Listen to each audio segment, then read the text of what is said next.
Hello friends, நம்ம திருச்சியில் ரொம்ப ஃபேமஸான ஐஸ்கிரீம் பார்க்க போகிறோம். Strawberry ice cream, butterscotch kesari ice cream பார்க்க போகிறோம். திருச்சியில் பார்க்க போகிறோம் சீக்வென்ஸ் ஐஸ்கிரீம் இருக்குது. நம்ம ரயில்வே ஸ்டேஷன் பக்கம் 1997 சிக்னஸ் பண்ணியிருக்காங்க. ஆம்பியன்ஸ் ரொம்ப சூப்பராக இருக்குது. ஆனால் அழகாக டெக்கரேஷன் பண்ணியிருக்காங்க. ஃபுல் ஏசி, அந்த ஃபோட்டோலாம் சூப்பராக வச்சுருக்காங்க. அந்த ஐஸ்கிரீம் சாப்பிட்டு பார்ப்போம். நீங்கள் ட்ரை பண்ணி பாருங்க.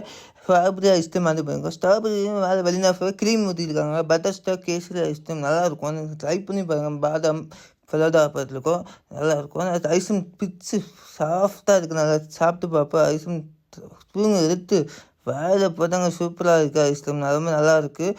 நீங்கள் ட்ரை பண்ணி பாருங்கள். பாதாம் கேசரி ஐஸ்கிரீம் மிஸ் பண்ணியிருக்கேன். பாதாம் ஃபலோடா சாப்பிட்டு பார்த்தா ஓகே, நல்லா இருந்துச்சு. பாதாம் இருக்கிறது இந்த பெஸ்ட் ஐஸ்கிரீம். இது ட்ரை பண்ணி பார்த்தா சூப்பராக இருக்குது. கிரேப் ஜூஸ் ஆர்டர் பண்ணியிருக்கேன். கிரேப் ஜூஸ் உள்ளேருந்து ரிசல்ட்ஸும் கிரேப்ஸும் மிஸ் பண்ணி சேர்த்துருக்காங்க. நீங்கள் ட்ரை பண்ணி பாருங்கள். புதுசு பார்த்தா கொஞ்சம் சூப்பராக இருக்குது. ரொம்ப ஃபேமஸ் இந்த கடையில் நான் கேள்விப்பட்டிருக்கேன்.